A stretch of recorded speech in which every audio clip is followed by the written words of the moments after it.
Good morning, judges. In our classrooms, we face a huge problem every day. Our teachers begin our lessons and pull out their whiteboard markers and whiteboard, and our markers just never work. This disrupts our learning and ruins the flow of lessons. And at Remarkablez, we plan to address this issue.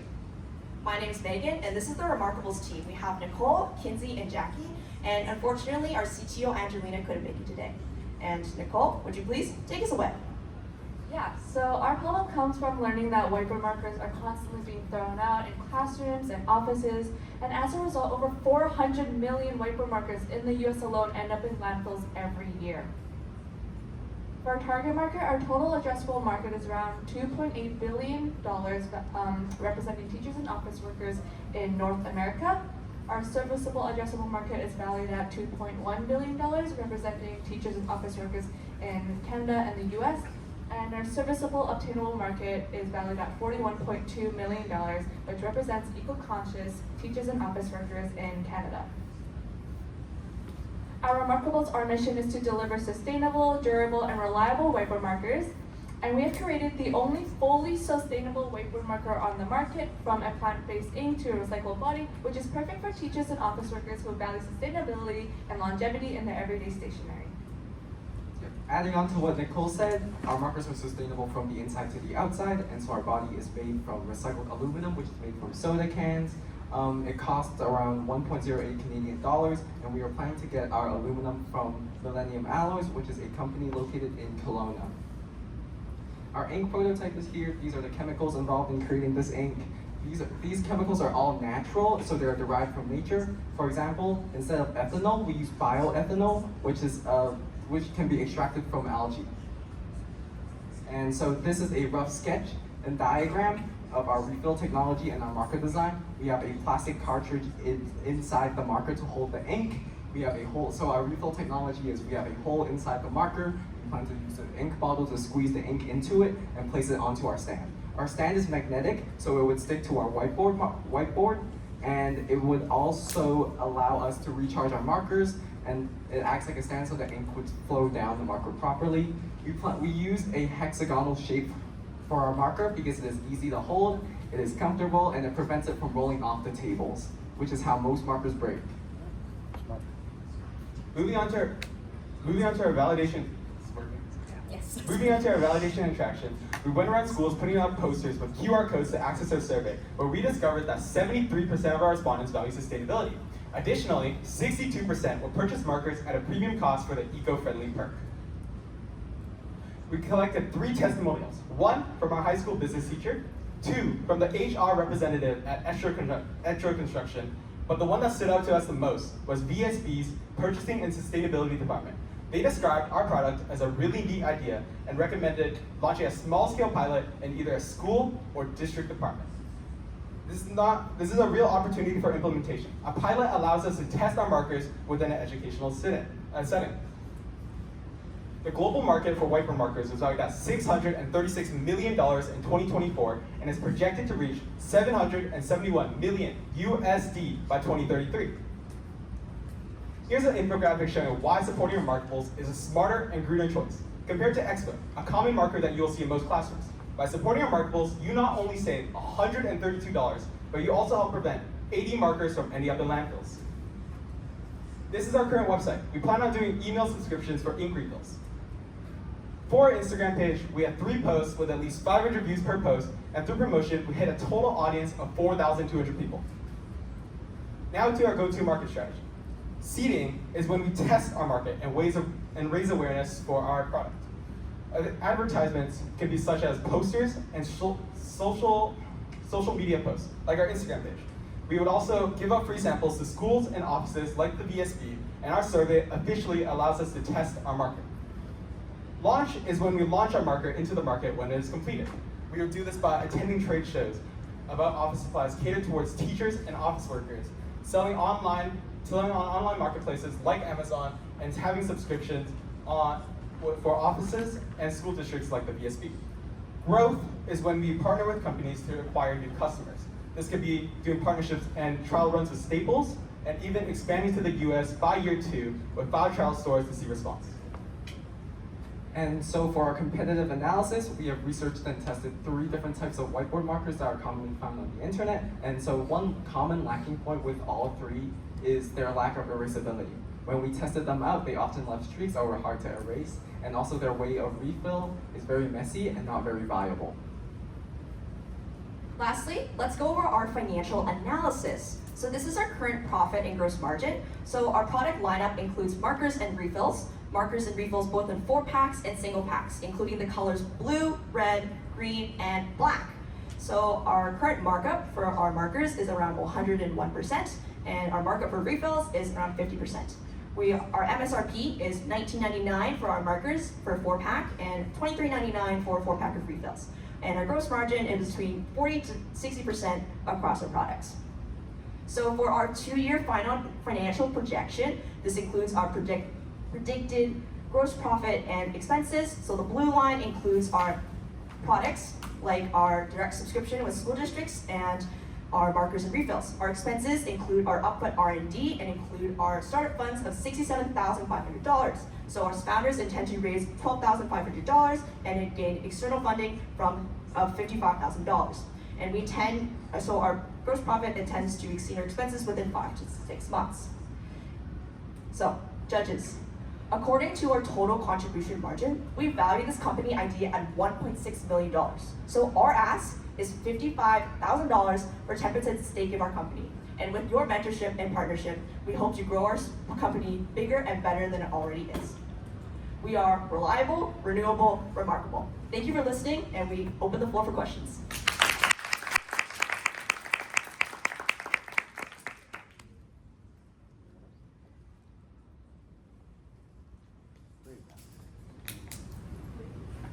Thank you very much for the presentation. It was really, really good, both in kind of the style and all of the questions that you've been able to kind of readdress. First comment, I guess, before I get into a question, is I love that this is a problem that you have a personal connection to. Right, when we think about kind of looking at companies generally, right, we look at tech, marketing, team.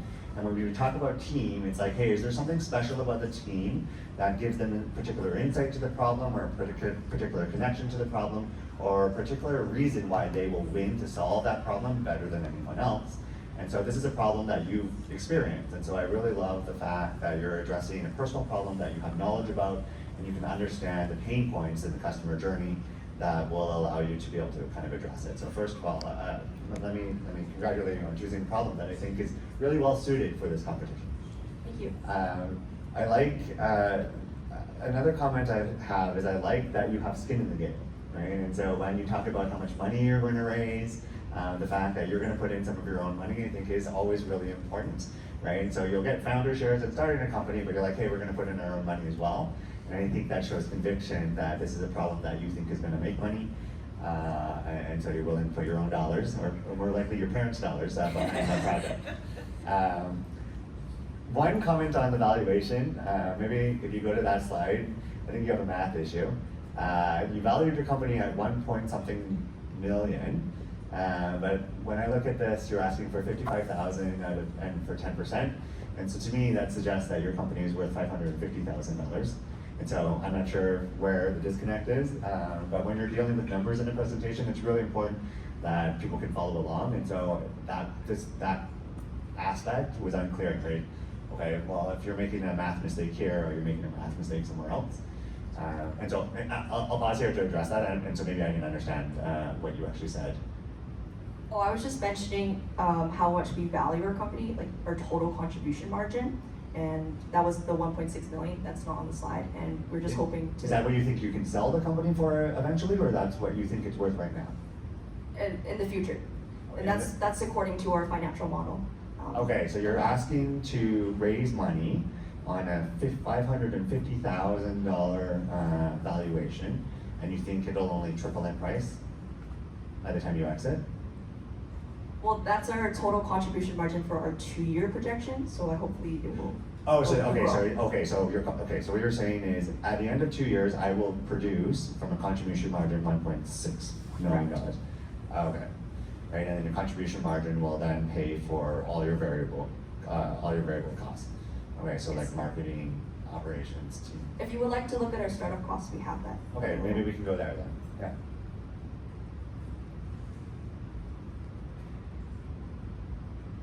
So this is our current startup costs. We have included everything in here, and then we also have our yearly expenses for year 1 and year 2. Okay, great. Maybe just talk a little bit about the ink. Like that's, I think, one of the interesting aspects. I think it's kind of well understood that you can make these guys from a design perspective, and I love how, right, it's very intentional and you've thought through that process. But the ink portion seems quite scientific, and so who on your team has that capability, or have you reached out to external experts in order to be able to build this type of biosustainable ink? So firstly, our CTO was the person who created this kind of ink composition. So what she did was she Google patented, so she looked at the Google patented ink composition, and she looked at the different chemicals in it, and she found that it was very toxic and not very healthy towards the environment. So we kind of replaced it with healthier, more natural alternatives, and also we kind of changed the ratios depending on what we wanted for our marker. So for example, because our marker is more erasable, we added more release agent to our ink, which makes it easier for our ink to erase off the whiteboards. Cool. And so, and do you think you can get protection, IP protection for this formulation itself? Or do you think you have to license the formulation because the formulation is already patented? I think our ink is original enough because we did swap a lot of ingredients, and so I think we could probably get protection, yes. Okay, interesting. I'll pause and the next question. Thank you for the presentation. More than question, I want to stand the point that the passion that you did the presentation is really something to comment on. So congratulations, and the connection between the team member. My question is more about the subscriptions. If we can go back to that slides or explain a little bit more. So the subscription, it's not for example, as a user, can I buy the product from Amazon, or I just always need subscription? So on our go-to-market strategy, we mentioned subscriptions. So we hopefully with subscriptions is ideally we partner with the school district or certain office via our e-commerce. And you mentioned Amazon, so for our marketplace, those are for individual customers that are not in partnership directly with us. Yeah, I quite liked the go-to-market as well, because I can see you get in with individual teachers, and then you can go to classrooms, and then you can go to schools, and you can go to school districts. Do you know right now, did you do any customer discovery on how either schools or school districts buy, right? I think Expo is the one that everyone uses. How did that get into a school right now? So when we reached out to the VSD, we got back from the purchasing and sustainability department. So the purchasing department talked about the VC bid. So right now, wholesale companies like Expo bid on certain products on what can be brought to the entire district. So initially they said you can do a pilot launch, so do it, like Jackie said, we can do it in a smaller group, so maybe in a smaller district, department, or one school, and through that we would get more traction, and then we would be able to go through the bid approach and hopefully get our product to more teachers through the VSB and across the district. And did you know how often that contract is up for renewal?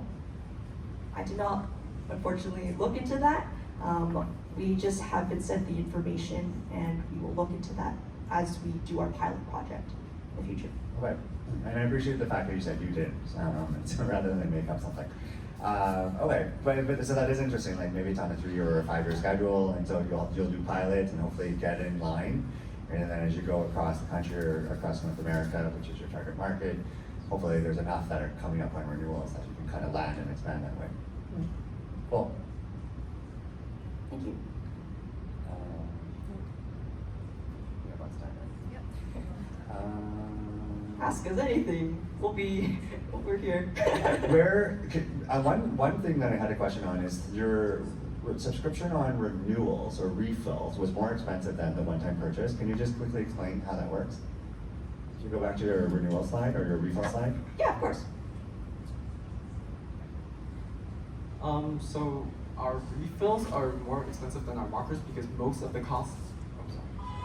Yeah, so most of the cost comes from the ink. The ink is the most expensive part, and so it's cheaper than the body.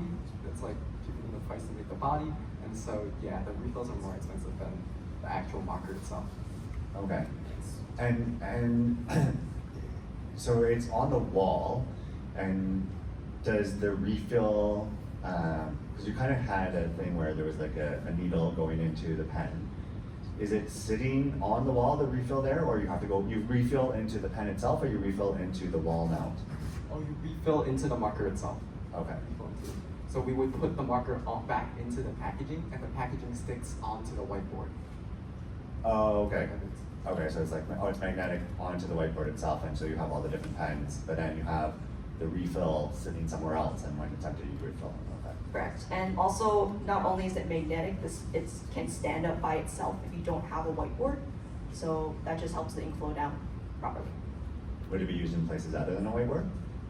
Well, some whiteboards I don't think are all magnetic, so that was the intent. Oh, okay. And does this also, I guess does everyone use whiteboards? Does it work? Do people use overheads anymore? No. Okay, I'm old. I have no more questions. Thank you very much. Thank you. Thank you guys.